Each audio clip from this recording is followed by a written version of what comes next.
የንጉሱና የንግስቷ አንድ ላይ መምጣትም የሄርሜላ ቡችሎች ፌንት ነቅለው ሆስፒታል መግባታቸውና እስካሁን ድረስ እንዳልነቁም እየተነገረ ይገኛል።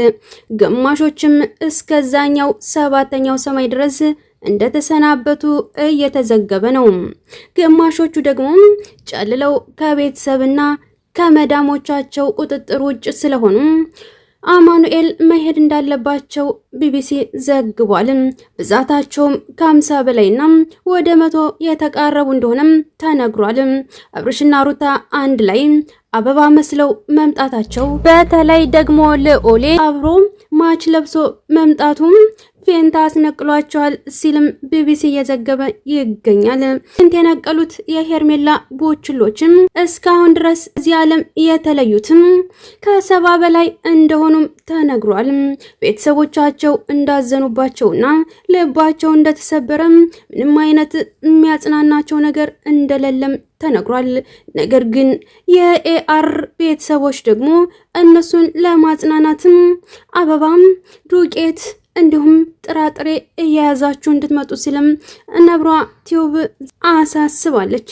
በሚያሳዝን ሁኔታ ላይ የሚገኙትም ሆስፒታል ላይ ያሉት ፌንት የበሉትም በምን እንደሚነሱ እስካሁን ድረስ የታወቀ ነገር የለም። ዶክተሮችም በመወዛገብና ግራ በመጋባት ፍዝዝ ብለው መቅረታቸው ተነግሯል። ውድ ቤተሰቦቼ እንዴት ናችሁልኝ? ደህና ናችሁ? የዛሬው ደስታ እንዴት አድርጓችኋል? የዛሬው ደስታ በጣም ልዩ ነዋ። እውነቴን ነው የምላችሁ፣ ከውስጤ ከልቤ በጣም ነው የተደሰትኩት ማለት ነው። እውነቴን ነው። ዛሬ 2 ደስታ ነው ያላችሁ አይደል እናንተም? እና የሄርሜላ የሚዲያው መሪ ናት እያሉ ነው ማለት ነው። ሰብስክራይብ፣ ላይክ፣ ሼር እያደረጋችሁ ቤተሰቦች እዚህ ቻናል ላይ ጮማ ታማኝ ሀቀኛ ነጭ ነጯን እንቅጯን የሚቀርብበት ቻናል ነው። ለዛም ደግሞ አክቲቭ ቶሎ መረጃ የሚደርሳችሁ ቻናል ነው። ለሱም ደግሞ ሰብስክራይብ ያደረጋችሁ የደውል ምልክቷን ስትጫኑ ነው ቶሎ ስለቅ የሚደርሳችሁ። ከማንም በፊት ቀድሞ እናንተ ጋር ይደርሳል ማለት ነው። እናም በንዴት በብስጭት ሄርሜላ እኮ ያለችው ዱባይ ነው፣ ሶፋ አስተዋዋቂ አይደለችም እና ዱባይ ሂዳ እየዘነጠች ነው እያሉ ይገኛሉ ማለት ነው። አሁንም ተስፋ አልቆረጡም። ጭራሽ አሁንም ሩታን ትቶ ተመልሶ ይመጣል የሚል ተስፋ አላቸው። ግማሾቹ ፌንት ነቅላችኋል፣ ግማሾቹ 7ኛው ሰማይ ሂዳችሁ ተሰናብታችኋል፣ ግማሾቹም አማኑኤል ገብታችኋል። የትኛዎቹ ናችሁ ከዚህ በኋላ ግን ገንዘብ የምታዋጡት? አይዟችሁ አይዟችሁ፣ ነፍስ ይማር። አይዟችሁ መልካም መቃጠል። እሺ እኔ ዛሬ ማለት ነው ጨጓራ ይፈጫል፣ ጥርስ በጥርሱኝ ያለው ደስታ ላይ ነኝ። ደስታዬን እያጣጣምኩኝ ነው። ስለዚህ እናንተ ደግሞ ነፍሴ ማር ብያለሁ። አይዟችሁ። ደግሞ ሽሚትሳ ረር ድብን እያለች የምትመጣው ነገር እያስመሰለች ሽንፈትን ላለመቀበል፣ ሌሎቹ ሰቦችሎቹ ደግሞ እርር ድብን እያሉ እየተቃጠሉ ጨጓራቸው ሸቶ በሕክምና ላይ ያሉት ደግሞ እኮ የሚከታተሉን ነገርስ ተስፋ አይቆርጡም እንዴ? ለምንድን ነው እየጨሳችሁ የምትከታተሉኝ ግን? እኔን አይዟችሁ።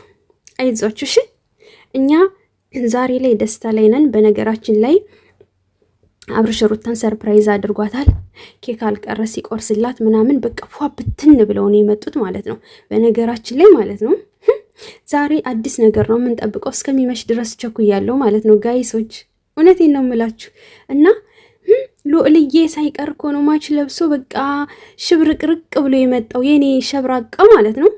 እንዴት አባታቸው እንደሚያምሩ ደግሞ ወይኔ! እናንተማም ዘላለም እስከ ሞት ድረስ መለያየት የለባቸውም በጭራሽ። ደግሞ እኮ ሲያምር የኔ አባት የኔ ማር እንዴት እንደወደድኩት ደግሞ ከንፈሩና አይኑ ሩታን ይመስላል፣ ከለሩና አፍንጫው ደግሞ አባቱን ይመስላል ማለት ነው። ልብ ብላችሁ እዩት እና ማለት ነው ውዶችዬ። በቃ ዛሬ ፈንዲሻ በፈንዲሻ ሆነዋል። ኤአሮች ይመቻችሁ። እኛ የምንፈልገው እናንተ አንድ እንድትሆኑ ነው። እንደዚህ አሸብርቃችሁ እንድትመጡ፣ እንዲያምርባችሁ፣ ማንም በመሀላችሁ እንዳይገባ ነው። ከዚህ በኋላ ማንም መግባት የለበትም።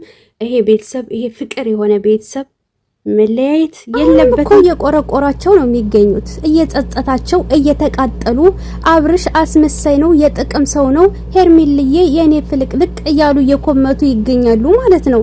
እናም አብርሽ ደግሞ ብልጡ ላፍ አረጋቸውና ደስታውን ሁሉን ነገር ፏፏ ብሎ አጣጥሞ ተዝናንቶ ላሽ ወደ ሚስቱ ይመችህ አባቴ ደግ አደረካቸው የታባታቸው ይገባቸዋል የሰራቸውን የእጃቸው